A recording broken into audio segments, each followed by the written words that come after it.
আসসালামু আলাইকুম। জানিয়ে দিব এই মাত্র পাওয়া সংবাদ। প্রথমেই বলে দিচ্ছি সংবাদ শিরোনাম, এরপর বলবো বিস্তারিত। বাংলাদেশের সামগ্রিক ক্ষমতা কাঠামো আর মাঠের রাজনীতির মূল অলিন্দে আজ দুপুরেই ঘটে গেছে এক প্রলয়কারী মহাবিস্ফোরণ ও চূড়ান্ত ওলটপালটের নতুন অধ্যায়। আজ সবথেকে বড় ব্রেকিং নিউজ, বিএনপি নেতা তারেক রহমান এবং প্রধান উপদেষ্টা ড ইউনূসের আর কোনো শেষ রক্ষা হল না। কারণ পুরো বিশ্বকে তাক লাগিয়ে সরাসরি 10,000 সশস্ত্র বডিগার্ডের এক বিশাল বহর নিয়ে স্বদেশে প্রত্যাবর্তন করেছেন আওয়ামী লীগ সভানেত্রী শেখ হাসিনা। ক্ষমতার মসনদ কাঁপানো এই রোমহর্ষক সত্য জানতে ভিডিওটি সম্পূর্ণ শেষ পর্যন্ত দেখুন।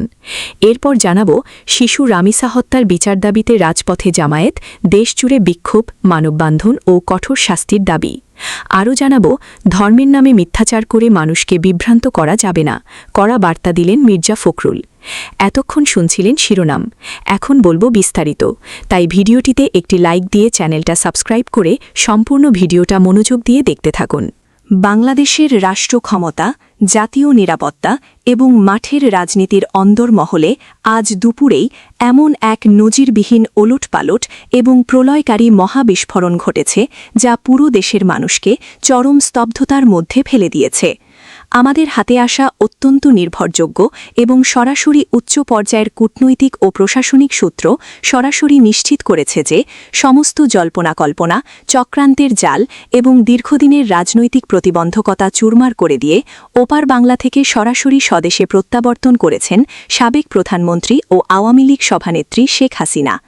তবে সংবাদের আসল মারাত্মক ও সবথেকে রোমহর্ষক দিকটি ঘটেছে তার এই প্রত্যাবর্তনের রাজকীয় নিরাপত্তা বহরকে কেন্দ্র করে। আন্তর্জাতিক ও দেশীয় গোয়েন্দা সূত্রগুলো সরাসরি নিশ্চিত করেছে যে কোনো ধরনের সাধারণ নিরাপত্তা নয়, বরং সম্পূর্ণ আন্তর্জাতিক মানের আধুনিক অস্ত্রে সজ্জিত 10,000 পেশাদার ও বিশেষ প্রশিক্ষণপ্রাপ্ত বডিগার্ডের এক বিশাল ও অভেদ্য নিরাপত্তা স্কোয়াড নিয়ে দেশের মাটিতে পা রেখেছেন শেখ হাসিনা। এই মহাপরাক্রমশালী খবরটি ঢাকার রাজপথে ছড়িয়ে পড়ার সাথে সাথে বর্তমান ক্ষমতা কাঠামোর সমস্ত হিসাবনিকাশ আজ মুহূর্তের মধ্যে ওলটপালট হয়ে গেছে। কিন্তু সংবাদের আসল মহাপ্রলয় এবং সবথেকে বড় চাঞ্চল্যকর দিকটি ঘটেছে প্রতিপক্ষ শিবিরের মূল দাবার টেবিলে।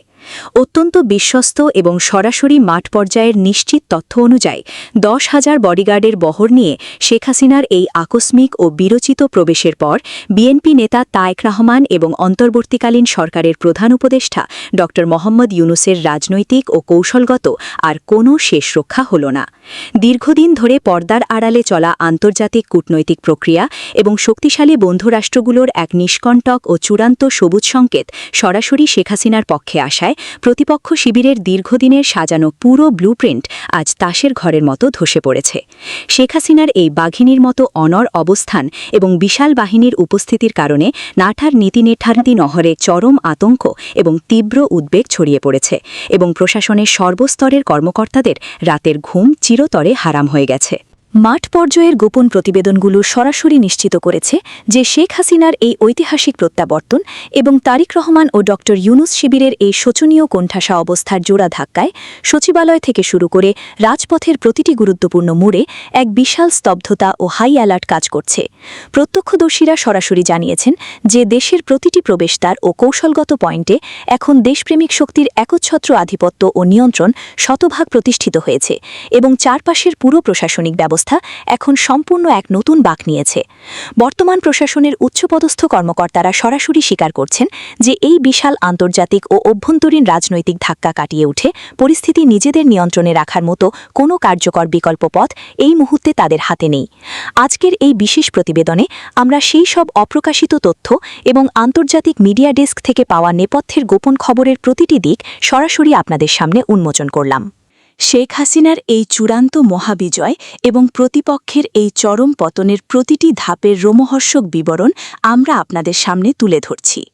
প্রশাসনের অন্দরমহলে কান পাতলে এখন কেবলই তীব্র উদ্বেগ আর নতুন নির্দেশনা সুর শোনা যাচ্ছে, কারণ ক্ষমতার পাল্লা এবং দেশের নিয়ন্ত্রণ এখন সম্পূর্ণ ঘুরে গেছে। ব্রেকিং নিউজের প্রতিটি আপডেট সবার আগে পেতে আমাদের সাথেই থাকুন এবং এই ভিডিওটি এখনই শেয়ার করে দেশবাসীকে এই ধ্রুব সত্যগুলো জানার সুযোগ করে দিন।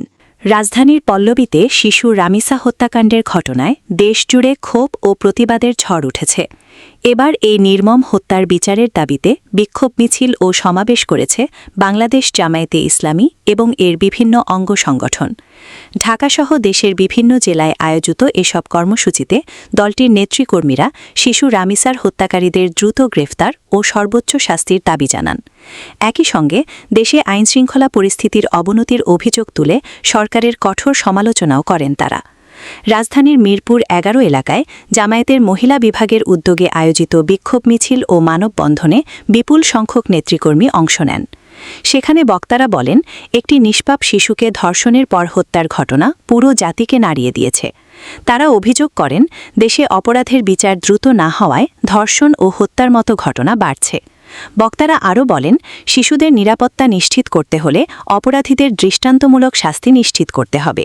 একই দাবিতে খুলনায় ইসলামী ছাত্র শিবিরও বিক্ষোভ মিছিল ও সমাবেশ করেছে। এদিকে আইনশৃঙ্খলা বাহিনী জানিয়েছে, ঘটনার তদন্ত চলছে এবং জড়িতদের শনাক্তে অভিযান অব্যাহত রয়েছে।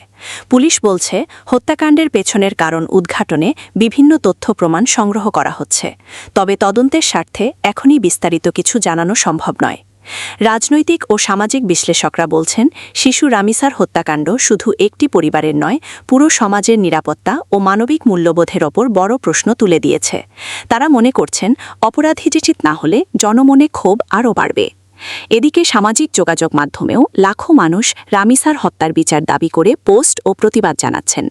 দেশের বিভিন্ন স্থানে চলমান বিক্ষোভ থেকে একটাই দাবি উঠে আসছে, শিশু রামিসার হত্যাকারীদের দ্রুত গ্রেফতার করে সর্বোচ্চ শাস্তি নিশ্চিত করতে হবে।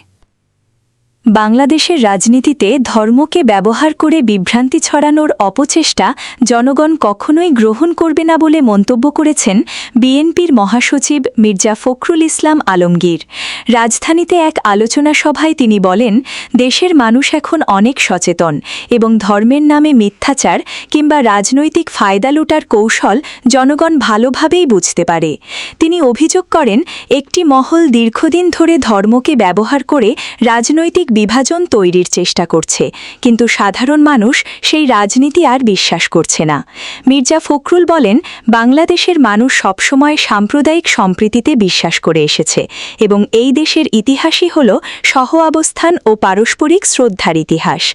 তিনি বলেন, ধর্ম মানুষের ব্যক্তিগত বিষয়, কিন্তু ধর্মকে ব্যবহার করে মিথ্যা তথ্য ছড়িয়ে রাজনৈতিক ফায়দা নেওয়ার চেষ্টা দেশের জন্য অত্যন্ত ক্ষতিকর।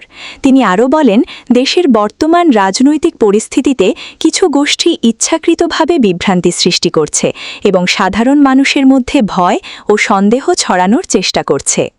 বিএনপি মহাসচিব দাবি করেন, দেশের মানুষ এখন গণতন্ত্র, ভোটাধিকার ও অর্থনৈতিক নিরাপত্তার মতো মৌলিক বিষয়গুলো নিয়ে বেশি চিন্তিত। তাই ধর্মকে সামনে এনে বিভ্রান্তির রাজনীতি করে জনগণের সমর্থন পাওয়া সম্ভব হবে না। তিনি বলেন, মানুষ এখন বাস্তবতা বোঝে। তারা জানে কারা জনগণের পাশে আছে আর কারা শুধু আবেগ নিয়ে রাজনীতি করে। বক্তব্যে তিনি দেশের রাজনৈতিক দলগুলোর প্রতি দায়িত্বশীল আচরণের আহ্বানও জানান। মির্জা ফখরুল বলেন, রাজনৈতিক মতপার্থক্য থাকতে পারে, কিন্তু সেটিকে কেন্দ্র করে ধর্মীয় অনুভূতি উস্কে দেওয়া বা ভুল তথ্য ছড়ানো কখনোই গ্রহণযোগ্য নয়। তিনি বলেন, একটি গণতান্ত্রিক রাষ্ট্রে সবাইকে সহনশীলতার চর্চা করতে হবে এবং ভিন্ন মতের প্রতি সম্মান দেখাতে হবে। একই সঙ্গে তিনি গণমাধ্যম ও সামাজিক যোগাযোগ মাধ্যমে গুজব ও অপপ্রচার বন্ধে সবাইকে সতর্ক থাকার আহ্বান জানান। তিনি বলেন, অনেক সময় পরিকল্পিতভাবে ভুয়া তথ্য ছড়িয়ে সমাজে উত্তেজনা তৈরির চেষ্টা করা হয়, যা দেশের স্থিতিশীলতার জন্য হুমকি হয়ে দাঁড়ায়। আলোচনা সভায় বিএনপির আরও কয়েকজন কেন্দ্রীয় নেতা উপস্থিত ছিলেন। তারা বলেন, দেশের মানুষ এখন শান্তি ও স্থিতিশীলতা চায় এবং বিভেদের রাজনীতি থেকে বেরিয়ে আসতে চায়। নেতারা দাবি করেন, রাজনৈতিক প্রতিপক্ষকে ঘায়েল করতে ধর্মকে ব্যবহার করা হলে তা শেষ পর্যন্ত পুরো সমাজের জন্য ক্ষতিকর হয়ে দাঁড়ায়। রাজনৈতিক বিশ্লেষকরা বলছেন, সাম্প্রতিক সময়ে দেশের রাজনৈতিক অঙ্গনে ধর্মীয় ইস্যু নিয়ে আলোচনা ও বিতর্ক বেড়েছে।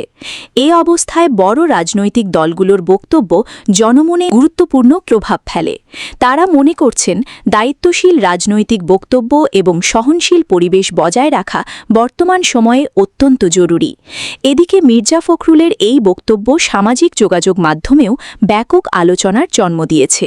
অনেকেই তার বক্তব্য বক্তব্যকে ইতিবাচক হিসেবে দেখছেন এবং ধর্মকে রাজনৈতিক হাতিয়ার না করার আহ্বানকে সমর্থন জানিয়েছেন। আবার কেউ কেউ বলছেন দেশের রাজনৈতিক সংস্কৃতিতে পারস্পরিক শ্রদ্ধা ও সহনশীলতা ফিরিয়ে আনাই এখন সবচেয়ে বড় চ্যালেঞ্জ।